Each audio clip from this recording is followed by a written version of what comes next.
Welcome back to PFT Live. J.J. Watt, a free agent as of 6 days ago. One-word explanation for the experience so far. Wild. That tweet came out of nowhere yesterday, just after lunchtime. Free agency is wild. I don't know what he means. Does it mean that he's fending off suitors with a stick? Or does it mean he's sitting around twiddling his thumbs, waiting for the offers to roll in? My guess, Myles, given the unique nature of 2021 and given that no one knows how much money they're going to have to spend, thus they don't know what their budgets will be, the phone has not been ringing the way that he thought it would. Now, it's easy for it to ring with, hey, we're interested in your guy. It's another thing for it to ring with, we're ready to submit an official offer. I think that's why J.J. Watt believes that the experience is wild.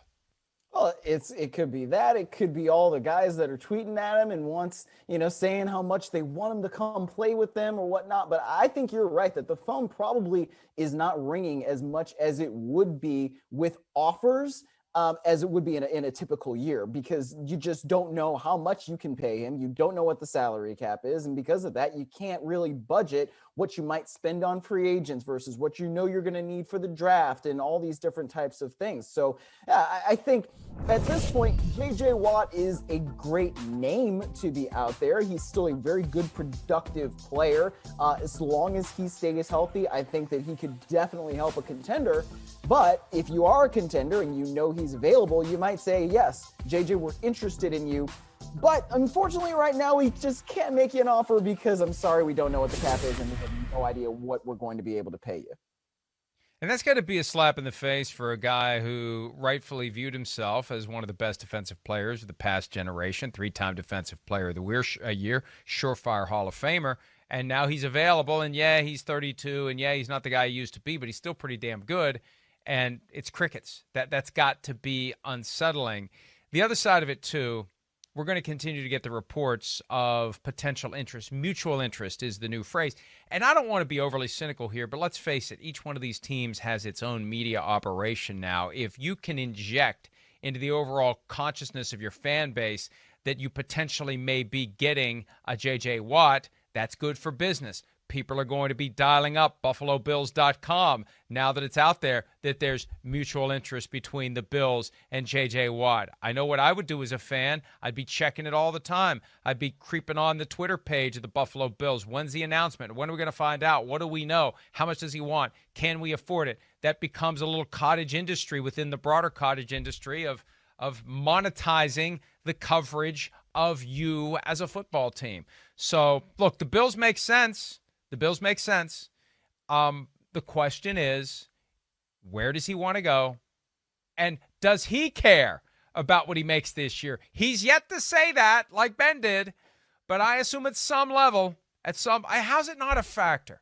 All things equal, I'll go to Green Bay, I'll go to Pittsburgh, I'll go to wherever. But things have to be equal first. And if there is one team that's putting a lot more money on the table, and there is no sure thing, there's no sure thing. All you know is it's a contender. We don't know how the dominoes are going to fall with injuries and bad calls and good calls and bounces of the ball and weird fluky things and weather. We don't know any of that. So you grab the most money you can. I got no problem with that. It's the American way. So it's just a strange spot that he's found himself in. The 33-day head start on free agency is now down to 27. And I don't know that after the first 6 days we're any closer to where we would have been last Friday. Well, I think, first of all, heck yeah, all things being equal, that's probably where he would want to go. And also, heck yeah, he probably cares about how much money he's going to make wherever he goes. But when it comes to the Bills, I think that the mutual interest makes sense, certainly. And the one good thing that, you're talking about the whole cottage industry of talking about your team and dialing up BuffaloBills.com, they could at least talk about J.J. Watt because he was released. Whereas, like we saw with John Gruden last month, where he goes on Richard Sherman's podcast because Richard Sherman's going to be an unrestricted free agent, that's tampering. Right now, they can talk all they want about J.J. Watt on any one of these official team sites because it's not tampering. So that definitely helps the case in terms of drumming up interest in what it might be like if J.J. Watt were to join that defensive line and maybe take that defense to the next level. The Bills can talk about J.J. Watt, and they did. The Steelers can talk about J.J. Watt. Kevin Colbert had a chance to do so yesterday, and he didn't. Here's what he had to say.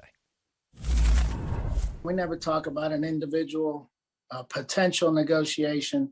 It's my job and our personnel department's job to know when a player gets cut and who that player is and how could he possibly fit into this. We anticipate a lot of players getting cut in the next few weeks as teams come to the realization of what the cap may be. And for each and every player that gets cut, we will put those players into the free agency group that we know have their contracts coming to an end, and we continue to make those adjustments. So TJ is our guy. Derek is with us. Whether or not we can ever add anybody, I'd hate to talk about it because it would be just speculation at this point. Something he said there caught my attention, Myles, and I remember the first time I was in a team facilities, whatever the room is, situation room, war room, whatever the cool word is, but they have the giant board, and you've got all the players by position on the roster on one side, and then you've got all the positions on the other side, and all the guys who are available just lined up, 10, 15 deep at every position. And that's the moment where it's like, my God, these guys really are fungible. And for the people who are pulling the strings and creating the roster, take one name off, put another name on. And those are human beings, but there's nothing like that setting to just see that they're not chess pieces, they're checkers pieces. They're all the same, right? So the point that Colbert made that caught my attention, there's going to be other guys who are cut. So why are we going to chase J.J. Watt when we don't know who else is out there? It's like if you're looking for a house and you buy the first one you like, and then the next day you open the paper and you see one that's 2 times better and half the price, and it's too late. So I think the Steelers and every other team, before they commit to Watt, they want to see who else is out there. Where's the surprise going to come from? Who's the guy that may be available that we're not thinking of, that a team may decide we just can't work something out, we have to cut this guy. So that's it's nothing against J.J. Watt. There's going to be not J.J. Watts necessarily, but there's going to be a bunch of other guys, those little magnetic, those little magnet, whatever I'm trying, little steel plate, whatever. Yeah. There's going to be other guys. Let's just leave it at that. They know who we mean. And I think that's part of this. That's why they're waiting. Okay, Mike, you showed your age there 2 times. A, with calling them the magnets. Like, they just use computer programs now, man. And the second thing No, is they have a big board. They have a big board with magnets. Magnets are involved.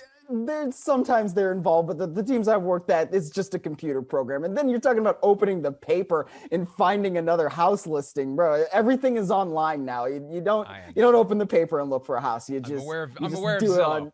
Yes, exactly. Zillow, Trulia, all those places, they're great. But yeah, I think the bigger point is, like you were saying, there are going to be a lot of other veterans that are going to be cut. And so there could be somebody else that actually might be a better fit for a team like the Steelers than somebody like J.J. Watt, just because his brothers happen to be on the team. And so from that perspective, you're not necessarily wanting to chase somebody like a J.J. Watt just because he's a big name. You want to get the guy that is right for you. And I think that's something the Steelers have done historically pretty darn well. They get guys who fit their system and fit their brand and fit exactly what Steelers football is. So because of that, I think you're right. I don't know that J.J. Watt is somebody that they want to chase. By the way, now that I remember it more clearly, it wasn't magnets. It was a giant touch screen. So there's that. All right, let's take a quick break. Another guy who we know will be available in free agency, but he's not free yet, as you mentioned earlier, Myles, as it relates to John Gruden. But until then, the Minnesota Wild. Taking a look at J.J. Watt. Free agency is wild. Minnesota Wild. Makes sense. We'll be back with more PFT Live right after this. Hi, I'm Mike Tirico, and thanks for watching. Make sure to hit subscribe for the latest news and highlights from NBC Sports.